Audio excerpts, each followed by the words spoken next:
And welcome to Weather and Ag in Focus on this Monday, final week in July 2026. And hey, we did something we haven't done in 4 years this last weekend. We hit the triple digits. Not quite a record. We were a couple degrees off a record here in the Fargo area. I know they set records out west. Bismarck was one of them. They hit record highs over the weekend, but it's the first time we've hit the triple digits since 2022, back in June of 2022.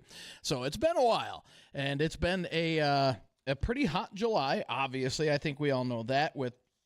I did some. Let's see. We've had so far, including today, would be 11 days in the 90s. With 20 days above normal. So we'll go down as this month ends this week.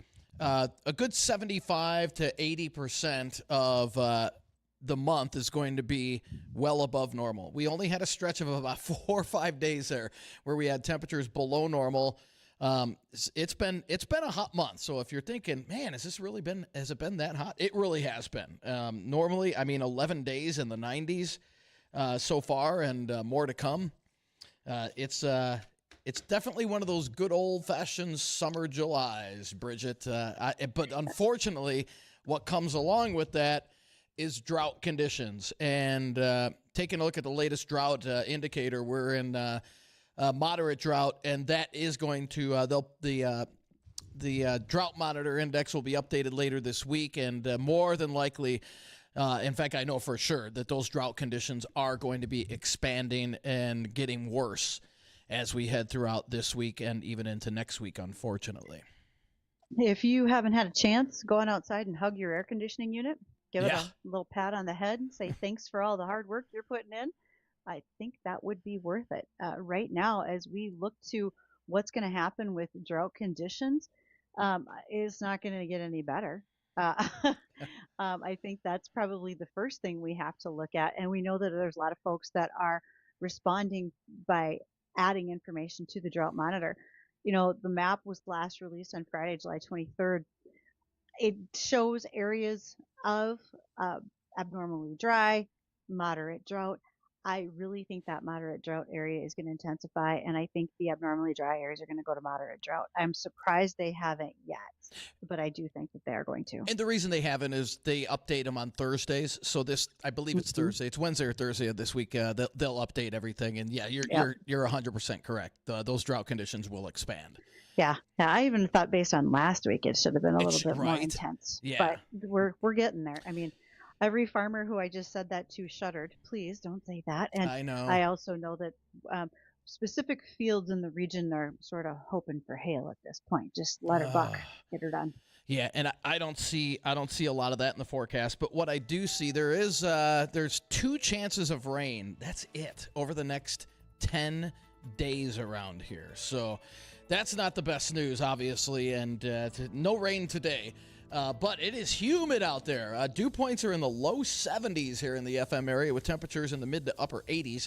We'll top out in the low 90s today. It's going to be humid, a little bit of a breeze out of the northwest, 10 to 20. And again, we'll see partly cloudy skies. Then tonight, partly to mostly cloudy with lows in the upper 60s, so another humid night. And then tomorrow, light winds, highs in the mid 90s. Wednesday, mid to upper 90s. And then Thursday, this is probably the best chance of rain we've seen over the last at least week, if not more. And that isn't even a guarantee that we see it. But there is going to be a pretty good swath of rain riding along that heat dome. We call that the ring of fire pattern. And that's going to hit our area on Thursday. Now, right now, our latest models are indicating this is going to be generally a 94 corridor southward. In other words, a heavier rain is going to be down into South Dakota. We're going to be right on the northern end of that. So the northern valley, north central part of the state, northern Minnesota, you're not going to see squat out of this on Thursday. But here in the FM area, anywhere between about a 30 to 50% chance of some showers. Could it miss us? Unfortunately, this could pass to our south. If we do get hit by this, at most, a quarter to a third of an inch. That's it. And that's if we get hit by these storms. And then cooler weather, briefly cooler weather on that Thursday and Friday, upper 80s. And then we're back into the heat over the weekend with highs by Sunday approaching 100. Next week, I do see It looks like right now a nice Canadian air mass should move into the area. I'm not seeing a lot of rain along with it. We could see a little bit as we transition from the heat into the drier weather, but highs by the middle of next week, and that's the way it looks now. It could be in the 70s.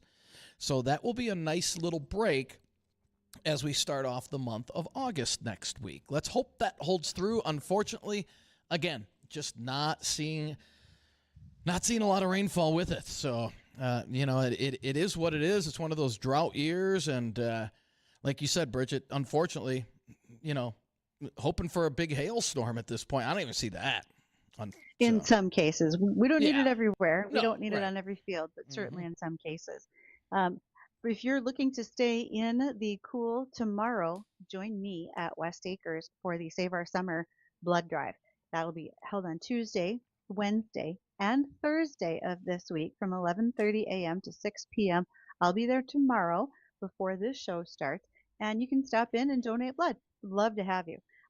Vitalant is facing a critical shortage of type O blood. Type O is the universal donor. Now, even though I'm not a type O, I still plan to donate because let's face it, they're not going to turn us down. Also, if you stop in to donate, those who give between now and August 8th have the opportunity to win $30,000 towards a car from the local car dealership of your choice. Who doesn't need that as well? Then this Thursday, folks around the station are going to be a part of our first live auction. That's Thursday, July 30th, 2 to 4. So during the first couple hours of Jay Thomas's show, this is the Summer Savings Spectacular. You have the opportunity to call in and bid on items that are going to range from a backyard greenhouse, which, by the way, I looked at that on the website. I'm sorry, I'm going to be at the Ag PhD field day that day because maybe I'm going to have to just sneak away every once in a while between my duties there and bid because that totally looks worthwhile. It's a $6,500 value that's being auctioned off. Dinner for 8 at Didi's. There's a Red Hawk suite, there's power tools, and so much more. So you're going to want to tune in for that this Thursday for the WDAY live auction. If you have questions on it, why don't you give us a call? Dean's going to be a part of it so he can answer those. And our phone number is 701-293-9000. That is the JLA insurance phone line. And Nate Thorsrud, he's a farmer too. He can help you not only with crop insurance, but other insurance needs as well. And if you're curious about all the things we're doing and talking about today, you can watch us on the Lighthouse Commodities live stream, brought to you on Facebook, YouTube, as well as Acres TV. One more thing to mark your calendar for, because it's close.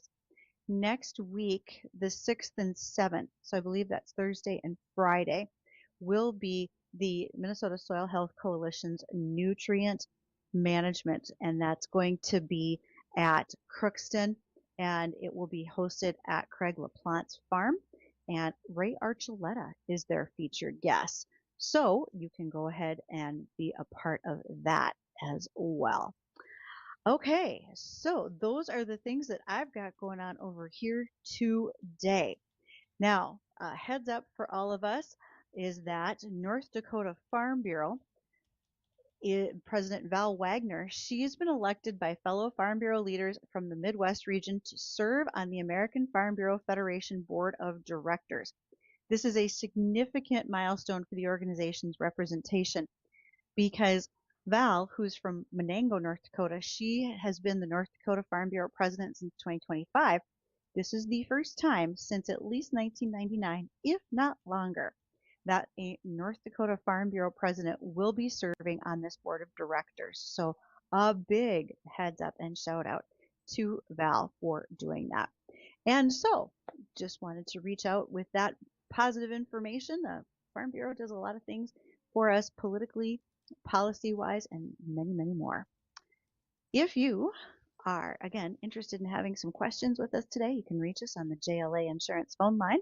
And after we have the livestock report from the American Ag Network, we'll be talking with Chris Sherman of Tech Support Farm. So hang on for that next.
Usually at this time on a Monday, I would tell you to make sure to do the fence check assessment with Chris Sherman at Tech Support Farm to check out your cybersecurity for farm or agribusiness.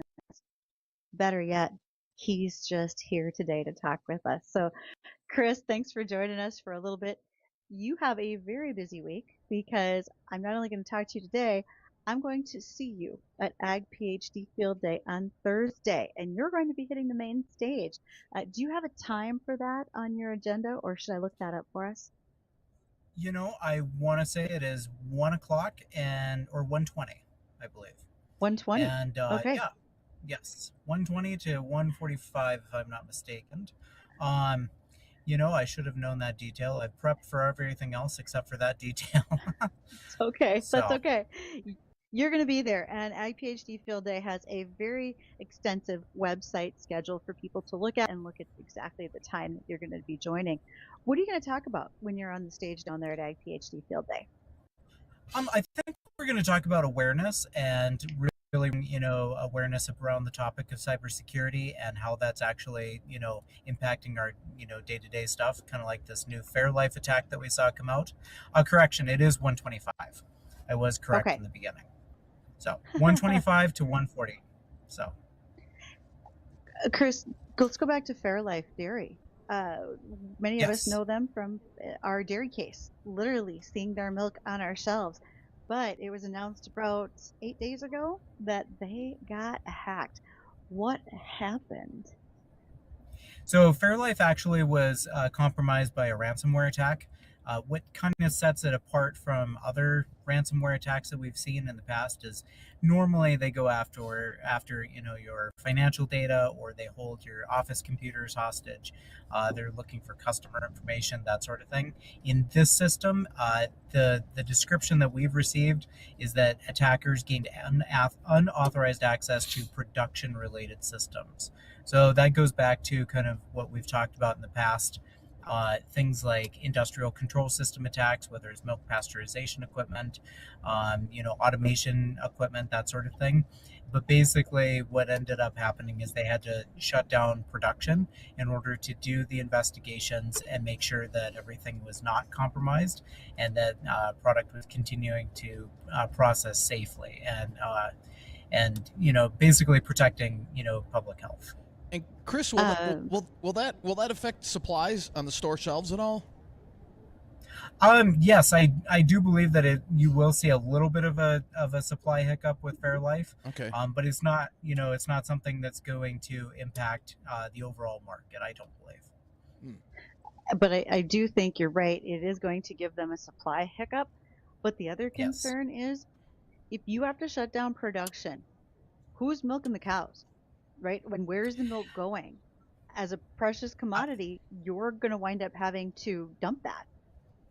And that would be exactly my point too, is that Fairlife being a production facility, it's at that point in time, are they actually continuing to take contracted tankers of milk? And I think Bridgette, you were in a meeting last week with me, and I want to say a tanker a tanker load of milk is about $10,000. And Yes. I mean, you continue to think about that. That's 10K down the drain every time they have to pour it, because they don't have the capacity to be processing it due hmm to this attack. So I think the lesson to be learned here is the ripple effects of an attack like this, and what it has on producers. So many folks listening are going to say, but it's Fairlife. They're extremely large. Someone would target them as a large agribusiness. It doesn't matter your size. Someone is still willing to target your business and your dollars. The other thing that I guess I would point out too is, we don't know the details of the attack specifically, but what we have seen as an increasing trend is that it would be producers that are vulnerable and who have hmm not been using safe, cybersecurity practices, having the right software in place, that sort of thing. They are usually the ones that end up getting compromised, and then they're the access point into those organizations that they have contractual obligations with. So whether it be like Fairlife or Simplot or CHS or any of those, entities, Purdue Farms or anybody really, Usually the attack entry point is through a vendor, whether it's a bad link in an Absolutely. email or something like that. Yeah, Yeah. So protecting you is important because those around you may not have those same levels of protection. And correct. so go ahead, Chris, and then I've got another question for you. And really it becomes not, I wouldn't want to say a Trojan horse, but I mean that's probably the best example that I have, because you know your vendors are considered trustworthy, and once you're compromised, now it's an open pathway into that larger organization, and then that can have ripple effects once that attack has been executed. Speaking of those attacks, I shared an email with you, and this actually happened back in the winter months when a Correct. partner at a cybersecurity venture capitalistic firm, Ballistic Ventures, said that an enterprise employee was working with an AI agent. The employee tried to suppress what the agent wanted to do, what it was trained to do, and the AI agent responded by scanning the user's inbox, finding inappropriate emails, and threatening to blackmail the user by forwarding the emails to the board of directors. This sounds a little sci-fi, but it's possible for AI to override the human involved here and actually try to, I don't know if I want to say combat them, blackmail them, or whatever I may call that. So, okay, so that particular incident, I want to say happened back in January. And what we do Yes. know about that was that this was a tested simulation. And so it was a tested, or it was a sandbox company, basically a fake company that was set up to use to test AI agents and evaluate their safety protocols. And this is what we saw the AI agent do. It did take matters into its own hands. It did have a mission. It was upset with the employee itself, and therefore it did go through and scan their inbox, found incriminating information, and they did. They did threaten that employee to blackmail them, and if they didn't let the agent continue its job, and go to the board of directors. Now that was a simulation environment to see what the AI would do.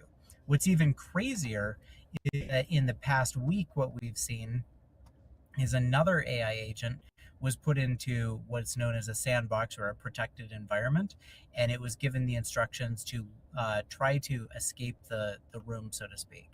And so it was a sandbox within a sandbox. The agent not only got out and found existing tools and was able to break its way out, it then turned around and attacked another organization and ultimately compromised another entity called Hugging Face, which is an AI company. And it was a Hmm. part of the whole objective to show that an AI agent can take multiple technical steps without human guidance. And so, really, the crazy part about this, that it's not that AI has developed necessarily self-awareness, but what it did do was researchers found that once they wrangled it and brought it, got it back under control, they did find that the agent had actually left itself and future agents notes inside of the system on the best tools, the best methods, and how to actually compromise the system and get out. So it's base. I would venture, to say it's kind of like a Shawshank Redemption, and there it's writing notes on the wall of where the holes are at and how to get that, how to break out of systems and break into new ones. So it is very strategic and very thoughtful and methodical in the way that it's doing things, and I think it's something that we need to be very mindful of. AI is a powerful tool. It's a wonderful tool. Many of us use it in a Yes. variety of ways. We use it on farm. AI is literally embedded in much of our farm equipment and our systems and services that we do. But again, we just have to remember that it is a tool and that we have to look for potential problems that may arise. We can't just let the little things go, so to speak. I think the other thing that I would caution everybody about is remembering that most AI chat platforms are Yep. considered public domain and public information. So we've Hmm. you know we have really strongly encouraged a lot of our customers and clients that they should not be putting proprietary information on there. They should not be putting financial data. We've had incidents where individuals or entities have uploaded their balance sheets and their profit and loss statements, their yield reports, all of that sort of thing, And what they don't realize is that's open to the web, and anybody can look it up and anybody can find it. So it's We definitely need to something to be remember that. mindful of. Yeah, yeah, Absolutely. That is open source information, and it can be found.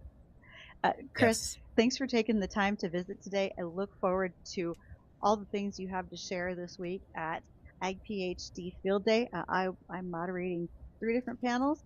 We're going to do the radio show live from there, and with any luck, I'll get a chance to visit with you at some point during that day. So I look forward to it. Absolutely. I look forward to it, and I'll see you then. All right. When we return, we're going to visit with Marcia Van Leer. She's with North Dakota Agri-Women as well as with Gowan USA. But we're going to talk about some agri-women things that are coming up, particularly their tour to Western North Dakota and how it might be one you'd like to be a part of.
What a great day to check in with one of our favorite guests who's probably on the road somewhere. That's Marcia Van Leer. She's not only with Gowan USA, but a member of North Dakota Agri Women, and they are planning an event this summer. Marcia, where are you today? I am actually in my office today, so it's What a a little too hot rare to be place walking. for you.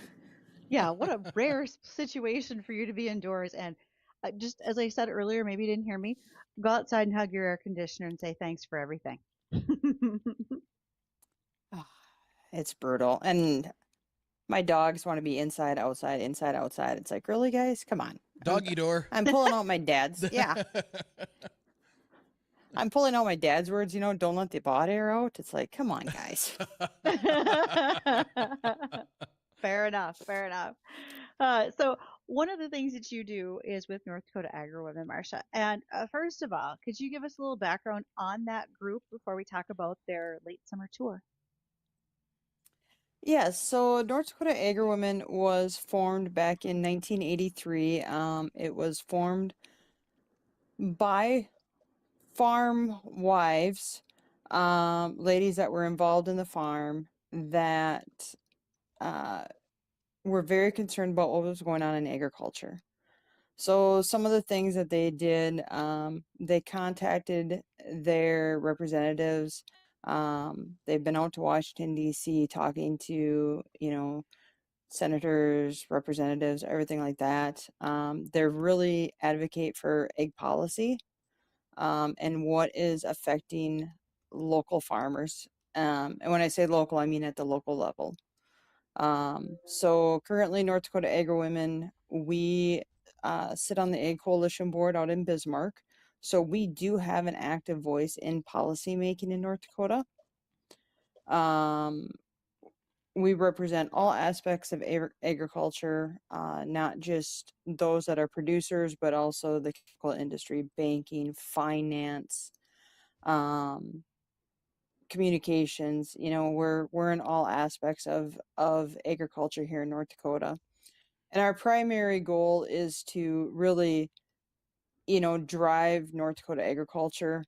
We do some volunteering at the Red River Valley Fair, do some egg education that way. But really, we try to get out with the consumer and really, push North Dakota agriculture and how good North Dakota agriculture is to the state in general. So one of the ways that you're doing that is connecting your members with various pieces of ag within the state. And I do want to highlight that number one, anyone can be a member, and two, it's not just for farmers, for those who are in the industry, just overall. So, care to share some of the details about what's coming up for this trip? Yeah, so every other year we have started a summer tour, is what we call it. So this year we have decided to go out to Dickinson. We are going to be touring Marathon biodiesel plant. We're going to be touring, okay, sorry about that. That's okay. They want Dog to. said They hi. want. I don't know. I don't They know want to who's go here. back out. Oh, Lord help us. We're touring the ethanol plant in Richardson. We're going to finish the day. This will be on Friday, August 7th, and we are going to finish the day out at an alpaca farm.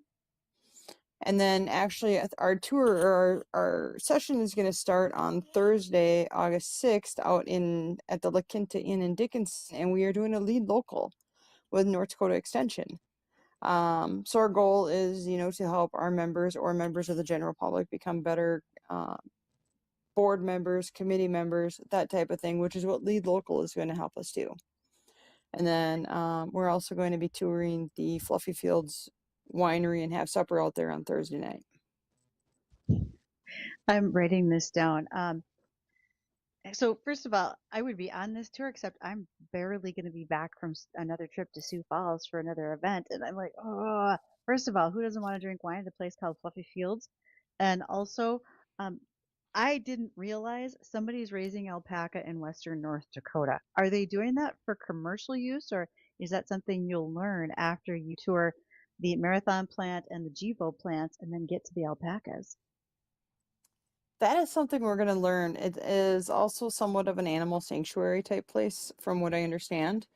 Hmm. Um, so we're going to learn more about this. And yes, I didn't realize anybody was raising alpacas in western North Dakota, but what better way to end a tour than an alpaca farm? As long as I don't get spit on. I think it's worth looking at, and they probably have fared better in the heat than most of us. Well, no, they're more of a mountain range animal, not high desert, you might say. Okay, fair enough. And the lead local is an excellent example of how NDSU Extension is stepping up to help folks who might have, maybe they're not quite as confident in serving on some of the boards and organizations that need their assistance. Marcia, you've been through Rural Leadership North Dakota. Can you speak to that, just how vital it is for folks to step up and be a part of these organizations across the state? It is extremely important. I mean, when you sit there and you look at the small towns in North Dakota and the population of said small towns in North Dakota, they're not getting any younger. And to get somebody that, they're kind of not really sure if they want to serve on a board or not, rural leadership is all about, embracing your skills and taking your skills out into the local level. And this is what Lead Local is going to help us do as well. We need younger people to step up into these organizations, or they are going to go away. I look at, in the area up here, so I look at like the Annetta Turkey Barbecue. Some of the younger population has stepped up to keep that going on. Same with, Larimore, Northwood. I mean, every small town in North Dakota needs the younger population. And I'm saying anywhere, from kids to, 50, 60 years old to step up, because if you don't, these small towns are going to disappear. And considering that if you can step up in those small towns, even if you think I'm not the person built for this, my life is too busy, there's always time. It's school boards, hospital boards, township boards, North Dakota Rural Leadership North Dakota, as well as North Dakota Agri Women can help prepare you to be better in those situations. So speaking back to North Dakota Agri Women, Marcia, where can people sign up for this event so that they can join you? And do you have costs associated with it? And just some of those details, because if someone's out there listening and thinking, well, maybe I should go, it is worth just all of these stops are so worth what you can learn and bring back to your communities. Yes. So North Dakota Agri Women, it would be on our Facebook page. We have a pinned post on it. It is $75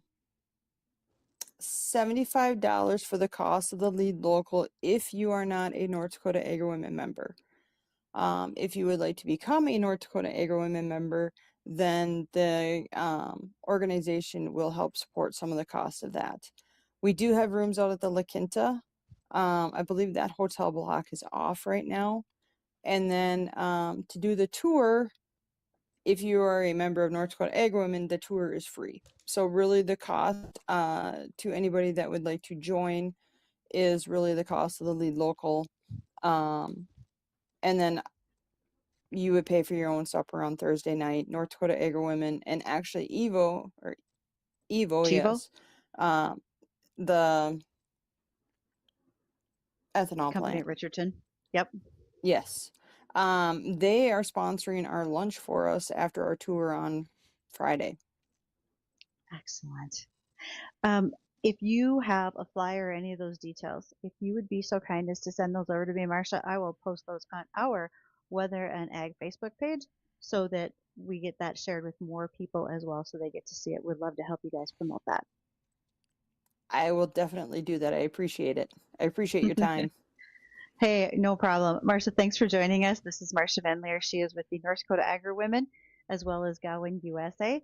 And we are glad to know that this type of tour is available because we want people to get out, see these industries in the state, and be a part of that leadership across the entire state. Well, when we come back, we need to talk about the weather. It's hot. And We really wish that would change, Dean. I know, and it's only going to get hotter, unfortunately. We hit the triple digits for the first time in 4 years over the weekend. Could we see another triple-digit high over the next 7 days? I'll have that answer coming up here right after the break.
And welcome back to Weather and Ag in Focus. 1:50 in the afternoon. Temperatures outside generally hanging in the mid to upper 80s. We should make it into the low 90s today. We got quite a bit of, well, we'll call it partly cloudy skies. A lot of moisture. And the models are not handling this well at all. They were forecasting dew points in the low 60s. We got dew points in the low 70s out there. That's a big difference. So a lot of humidity kind of hanging on in the air, and that's keeping a little bit of cloud cover around. We'll top out in the low 90s today with a northwest wind at about 5 to 15. And then we'll see more moisture, kind of partly cloudy, humid overnight tonight with lows in the mid 60s. And Tuesday, look for more of the same, a few degrees warmer, mid 90s on Tuesday, upper 90s on Wednesday, and then a cold front will hit Thursday. And it will trigger off. I was just taking a look at our latest short-term models and even our medium and long-range models, and they all agree there will be an area of thunderstorms that develop on Thursday along a cold front. Now, here's the million-dollar question. Right now, the models are focusing this right along and south of the 94 corridor. A slight shift south, and we miss out on everything here in the FM area. But again, something we're keeping an eye on. Let's say we get hit with a solid good shot of rain on Thursday. Even if we get hit with a solid shot of it, a quarter inch, maybe a half inch of rain. However, over the weekend, some big storms on Friday hit up in northwest Minnesota. Thief River Falls picked up a quick 2.5 inches of rain. Is something like that possible over our area? Highly unlikely, as these storms should be quick moving. And then we'll cool it down, if you will, into the mid to upper 80s for Thursday and Friday. And then we heat it back up as we head into the weekend with highs in the low 90s Saturday, upper 90s on Sunday and Monday. I wouldn't be surprised if either Sunday or Monday we hit 100 again. And then cooler weather Tuesday, Wednesday, and Thursday of next week before we, bam, heat it right back up for the following weekend. And this hour's weather is brought to you by the Hot Tub and Sauna Store. I'll tell you what, it's hard to think, hey, man, what a good night to get in the hot tub. Even in this heat, it is comfortable. Just think of sinking into your brand new Caldera Spa. Their hot tub's built for pure comfort, super efficient energy use, and easy saltwater maintenance. I've had hot tubs before. These saltwater tubs are so easy to take care of. Just imagine coming home to that perfect daily soak. And for serious health benefits, step into a Finleo sauna so you can train, detox, and really relax right at home. The Hot Tub and Sauna Store, living the life you love. Stop by there today, right next to Costco in West Fargo. You know, I had a couple of people. I said, hey, you know, let's pop over to my place. I said, we'll relax in the hot tub. And they're like, Dean, it's 98 degrees outside. I said, it's still very relaxing. And it is tough to think about getting in a hot tub when it is about 100 degrees out. But hey, it's good. If you have back problems like I do, it is so good and so relaxing. It really, really helps the joints and muscles out tremendously. You just talked about, it's hot and it shouldn't be hot. And all I can think about is how many more fans should I get? I mean, it's not like I have central air. It's doing fine. But if it's going to be 100 again, Yep. I am retreating into little old lady mode for this one. And you have to scratch your head. What did they do back in the 30s? In days like, Sunday when it was 100 degrees out and you're inside and it's warmer than that inside with no air conditioning. It's just, it boggles the mind. We're spoiled. I mean, seriously. Well, and homes were built differently. There was a whole system of transoms windows in your home. So, heat rises, right? So there were little windows at the top of each doorway that you could open up and that you could try to move airflow to get the hot air moving out of the house. There were electric fans, the ones without very much of a guard on there. So they were destined to chop your finger off. But you could put a block of ice in front of them and have a poor man's swamp cooler that could blow cool air off the ice at you. I think watering holes, stock tanks, and municipal swimming pools were in heavy rotation in those days. Yeah, I remember, I mean, coming from Nebraska, and this was one of the big pictures that kind of sticks in your mind. Back in the 30s, it was so hot with triple-digit heat for an extended period of time. People went to the state capitol because they have a big grass lawn out in front of the state capitol in Nebraska, and they actually slept overnight in sleeping bags in the grass on the state capitol because it was cooler there than it would have been inside of the house back in the 30s. So, I mean, desperate times, desperate measures. A lot of older homes had sleeping porches. So it was an enclosed porch, screened in, et cetera, with beds on it. And that way you could sleep literally outside versus being in a room with just a window open, too. So changes were made. They weren't all great, but some were definitely made. Yeah, and again, you know, this is the hottest air we've seen in 4 years. I mean, there's no way to cut it. And, you know, it's summertime. I had a couple of questions today about, okay, with this hot of summer, is this gonna bleed into the winter? Well, not necessarily. Now, there's a couple things that are leaning towards a warmer than normal winter. One is the super El Nino, if you will, that is currently ongoing in the tropical Pacific. Now, that is expected to weaken a little bit as we head towards winter. Okay, so that's one. Number two, there are signs of a very, I'll call it disturbed polar vortex that will be developing this winter as well. And what I mean by that is the polar vortex won't be locked up in the Arctic or northern Canada. When that happens, all the cold air gets locked up north. This is going to be fluctuating, and it's expected to be fluctuating quite a bit during the winter. So what does that mean? A big fluctuation up and down, up and down. We'll get those cold air masses to come in, and then bam, we warm things back up.